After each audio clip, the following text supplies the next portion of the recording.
Señor presidente, estimadas y estimados representantes de los Estados miembros de las Naciones Unidas,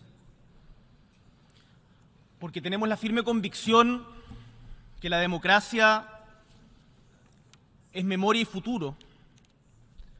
En nuestro país, hace 9 días conmemoramos los 50 años del golpe de Estado que el 11 de septiembre de 1973 fracturó brutalmente nuestra convivencia, trayendo muerte, dolor, persecución y miseria en mi patria.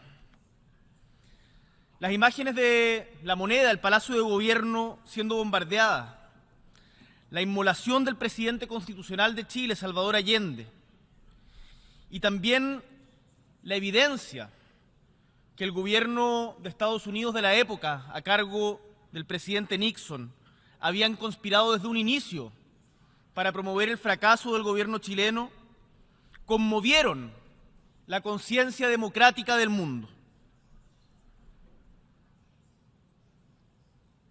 Mientras habían algunos países que en esa época apostaban por la desestabilización de democracias frágiles y otras más robustas, hubo también organismos multilaterales como el Sistema de Naciones Unidas, que jugaron un rol fundamental en la defensa de los derechos humanos y de la democracia, porque desde un primer momento se la jugaron por defender a los que más sufrían, a los más desvalidos, en América Latina, en Chile y en gran parte del mundo.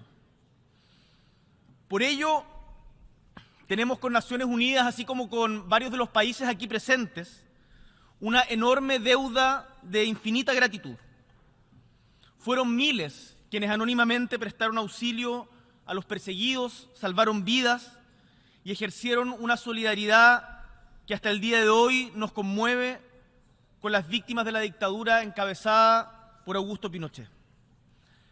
Desde entonces, nuestro país ha recorrido un largo camino. Como chilenas y chilenos nos sentimos orgullosos de habernos unido para poder recuperar la democracia, restaurar la república y rehacer el camino de ampliación de derechos y de las libertades fundamentales que habían conquistado los fundadores de nuestra patria. Chile es un país que ama y fomenta la paz, y desde esa identidad que nos caracteriza es que vengo a hablarles. A 50 años de esta tragedia que les describo, asumimos nuestros dolores y los hemos ido enfrentando con iniciativas como la Comisión Rettig, la Comisión Valeg o hoy día el Plan Nacional de Búsqueda. Pero consecutivamente Chile es un país que progresa porque hemos sacado lecciones de nuestro pasado. Estamos reviviendo nuestro pasado para poder construir un mejor futuro. Y desde ese aprendizaje nos proyectamos a los desafíos que nos plantea el presente. Y yo diría que el principal, y con el cual estamos mayoritariamente de acuerdo, y lo he escuchado en los discursos que nos han antecedido, es que los problemas de la democracia siempre deben resolverse con más democracia y nunca con menos. Y que un golpe de Estado jamás es inevitable. La democracia siempre ofrece alternativas. Aprendimos también que los derechos humanos son una base ética irrenunciable en la acción política y que los derechos humanos no tienen un color político y deben ser promovidos y defendidos en todo tiempo y en todo lugar. Y su condena debe ser clara sin importar cuál sea el color del gobierno que los vulnere. Este es un principio que hemos sostenido y seguiremos sosteniendo, en especial como miembros del Consejo de Derechos Humanos de Naciones Unidas. Aprendimos a través de nuestra historia también que la democracia es frágil, que no está garantizada para siempre y que por lo tanto debemos cuidarla, que la violencia no es aceptable como forma de acción política en democracia y que debe siempre prevalecer el diálogo entre quienes piensan distinto, lo que también aplica a las relaciones entre los países. Por eso quiero reafirmar la vocación profunda de Chile por el multilateralismo y los mecanismos pacíficos de solución de controversias. Aprendimos también, y esto creo que es importante destacarlo en tiempos de polarización, que cuando logramos unirnos en pos de objetivos comunes podemos avanzar de manera plural por el beneficio de nuestros pueblos.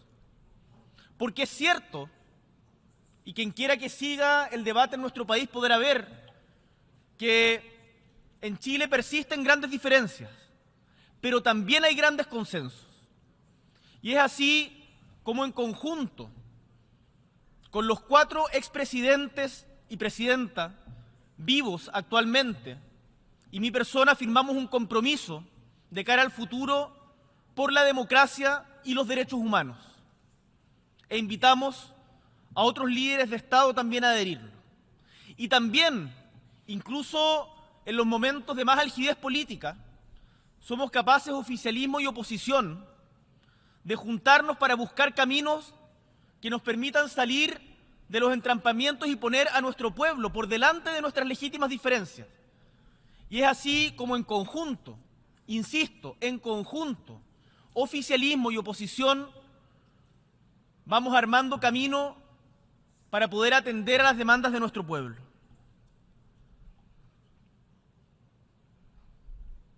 Las generaciones que nos antecedieron, estimadas y estimados, asumieron la responsabilidad de independizar a nuestras naciones, de instituir las democracias y de establecer libertades fundamentales, derechos humanos universales y avanzar progresivamente en la conquista de derechos sociales.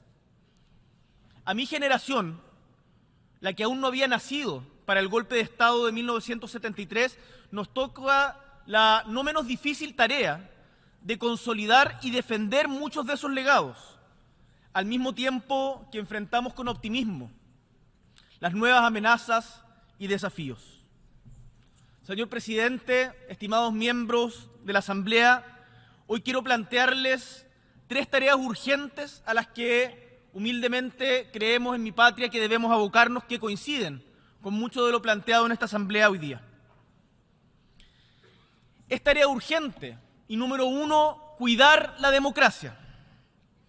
Debemos detener el avance de la intolerancia y de los autoritarismos, enfrentar decididamente a la desinformación que corroe nuestras democracias de forma institucional y sin complejos, a la vez que defendemos los avances en los derechos de las minorías y también de quienes no son minorías, sino mayoría, como las mujeres, cuyos avances y derechos se ven amenazados por sectarismo y fanatismo de diferente tipo. Tenemos, estimados y estimadas, que atender a las causas profundas de la desafección que genera la democracia, porque vemos con preocupación que su pérdida o su fragilidad hoy día puede que no se exprese en los golpes de Estado del siglo XX, sino que tenga nuevas formas, incluso algunas con apariencias de mayoría. ¿Por qué la democracia hoy día no está satisfaciendo los anhelos de pueblos que desean urgentemente, que necesitan seguridad, mayor igualdad, salir de la pobreza? La democracia tiene que ser capaz de entregar resultados y debemos abocarnos con mucha fuerza a ello. Cuando las instituciones tardan en dar respuesta o no lo logran a tiempo de forma clara, la corrupción, el crimen organizado, las múltiples desigualdades, todos esos desafíos que van corroyendo nuestras instituciones, la población deja de confiar. Por eso, cuidar la democracia, estimadas y estimados, implica hacernos cargo de las frustraciones, los anhelos y las necesidades de la ciudadanía, canalizando los desafíos que impone nuestro tiempo y avanzando con acciones concretas, con mayor libertad, prosperidad, justicia social, sostenibilidad y poniendo siempre el interés colectivo por delante de los intereses individuales, en particular de los intereses individuales de quienes tienen más poder, entre ellos de nosotros como gobernantes.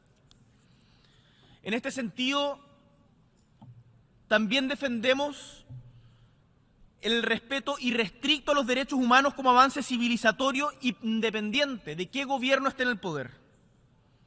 Por eso me siento en el deber, como hemos señalado en otros foros internacionales, de denunciar ante esta Asamblea y el mundo la persecución que hoy día vive todo quien piensa distinto del gobierno del régimen dictatorial del señor Ortega y Murillo en Nicaragua, en donde no solo se prohíbe su participación en elecciones, sino que se les persigue, se les priva de nacionalidad, se les allanan sus casas y se les priva de derechos políticos.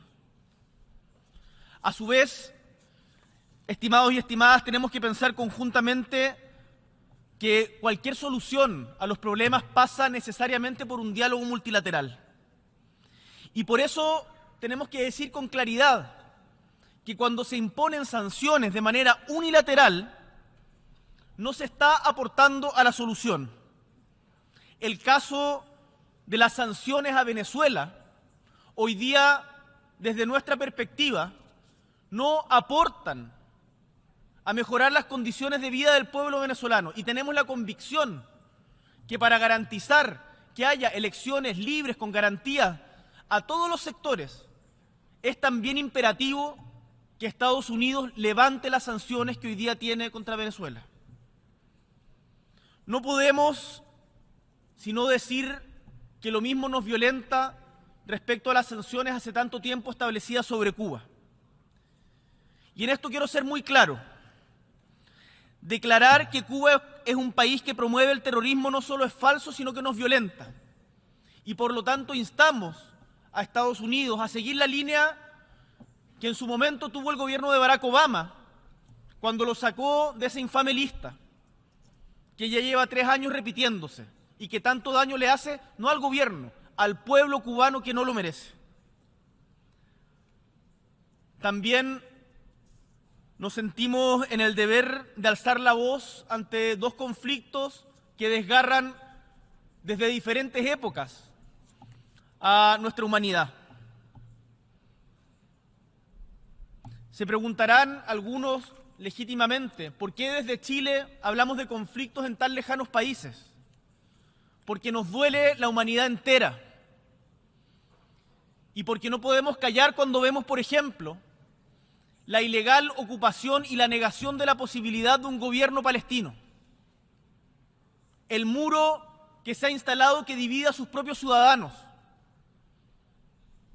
Y reconociendo el derecho de existir de los 2 estados, Israel y Palestina, exigimos desde esta tribuna también el respeto al derecho internacional.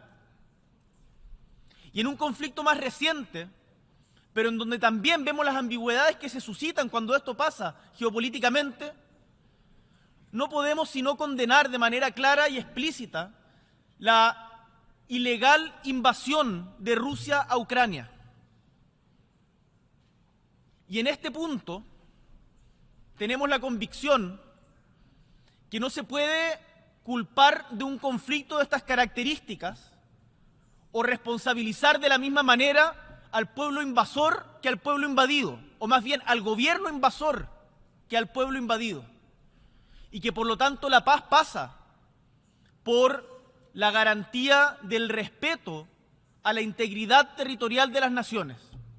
Y lo decimos desde un país chico o mediano, como es nuestra patria, en el sur del mundo, en Chile, porque sabemos que países como el nuestro solo tienen al derecho internacional para defenderse de eventuales futuras agresiones.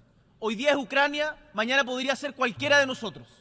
Y ante eso no podemos cerrar los ojos. Y no podemos permitirnos tampoco ser ambiguos en la condena a lo que desde nuestra perspectiva es una guerra de agresión ilegal.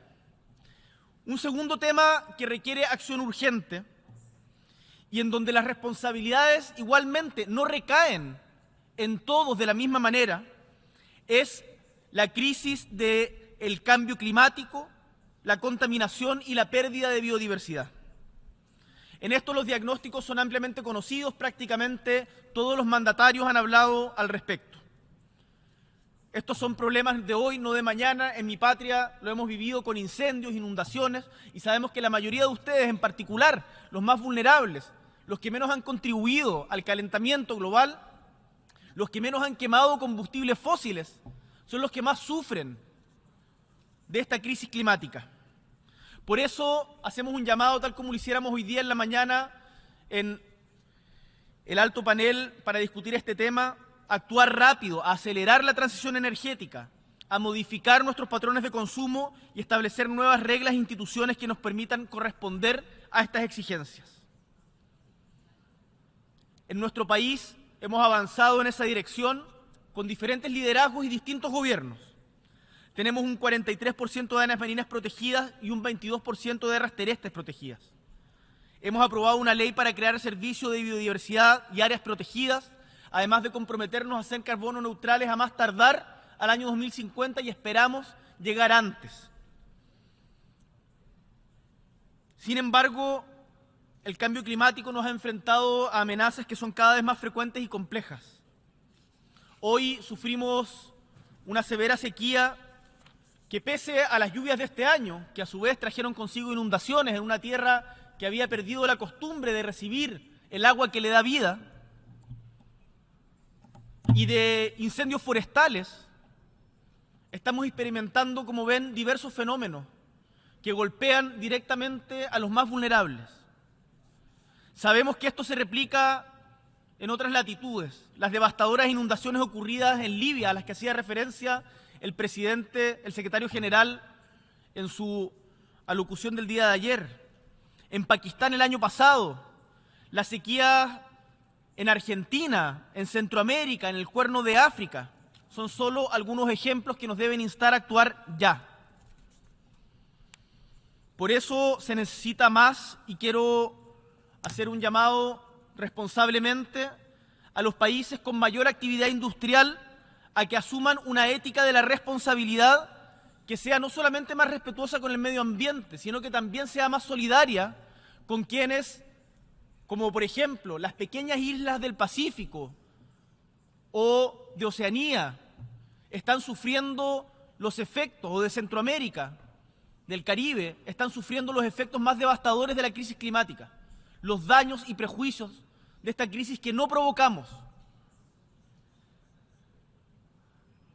Desde Chile estamos promoviendo con fuerza acuerdos internacionales para la protección medioambiental y, entre otros esfuerzos, el año pasado impulsamos la Coalición de las Américas por la protección de los océanos y este año firmamos el Tratado de Conservación y Uso Sostenible de Biodiversidad Marina, BBNJ, y hoy reitero ante esta Asamblea nuestra voluntad y disposición para que Valparaíso, puerto histórico de América, perla del Pacífico, sea sede de la Secretaría de este tratado.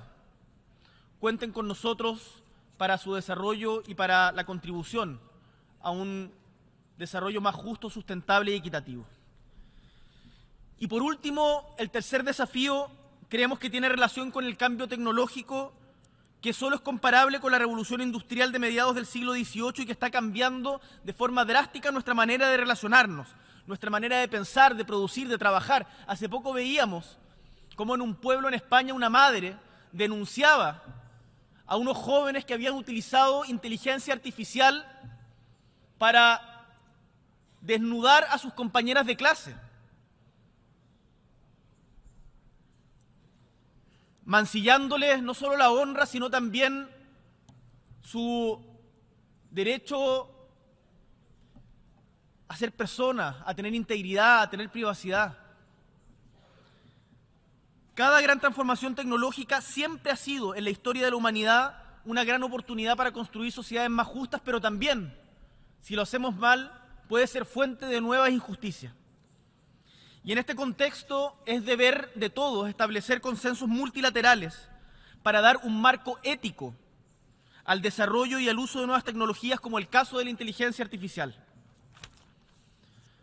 Requerimos un marco que incorpore la perspectiva de derechos humanos a la investigación e innovación tecnológica, considerando el resguardo y fomento de la libertad y la dignidad de las personas y los pueblos, así como las necesidades del desarrollo sostenible.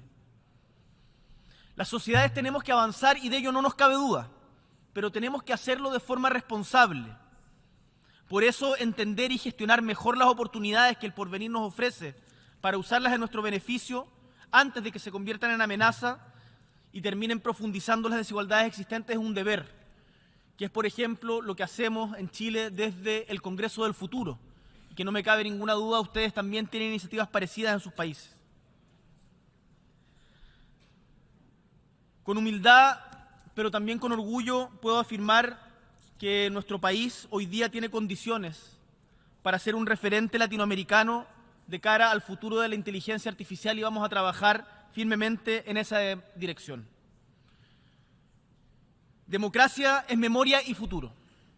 Y es por ello que queremos que el desarrollo tecnológico sea una herramienta de unión y no de división, que promueva el empoderamiento en conjunto de la sociedad, que enfrente el fenómeno de la desinformación, que apoye sobre todo a los sectores más vulnerables y que no signifique una profundización de las inequidades ya existentes, tanto a nivel global como al interior de nuestros países. Termino diciendo que los desafíos que enfrentamos requieren de soluciones audaces y colectivas, porque ninguno de nosotros, ni siquiera el país más poderoso, puede enfrentar estos desafíos por sí solo. Los fenómenos migratorios, la crisis climática, las pandemias, no tienen fronteras ni banderas. Nos afectan a todos los países del mundo. Y por eso este foro, esta asamblea, tiene que estar a la altura de ese desafío. Y hagamos valer, si somos más, las palabras y la petición que nos hiciera el día de ayer el secretario general Antonio Guterres respecto a la necesidad de reformar la gobernanza mundial, tanto en sus aspectos políticos como financieros. ¿Es reforma o es barbarie? Nosotros estamos por la reforma y le decimos al señor secretario general que cuenta con nuestro apoyo para reformar no solo el Consejo de Seguridad, sino también las organizaciones financieras nacidas después del consenso de Bretton Woods. Insisto, democracia es memoria y futuro, y en este camino hacia un mundo mejor, el rol de esta Asamblea General es decisivo. Por eso, y porque hemos aprendido de nuestro pasado, y como representante de las nuevas generaciones, soy optimista respecto a lo que está por venir. Porque esta misma Asamblea, a lo largo de sus más de 70 años de historia, ha demostrado que incluso en los momentos más difíciles es posible que la humanidad logre acuerdos y caminos hacia la cooperación y la convivencia civilizada. Siempre, estimados y estimadas, podrán contar con Chile para promover y defender los derechos humanos, el multilateralismo, la democracia y construir juntos un desarrollo sostenible y un mundo sin pobreza y más igualdad social. Muchísimas gracias.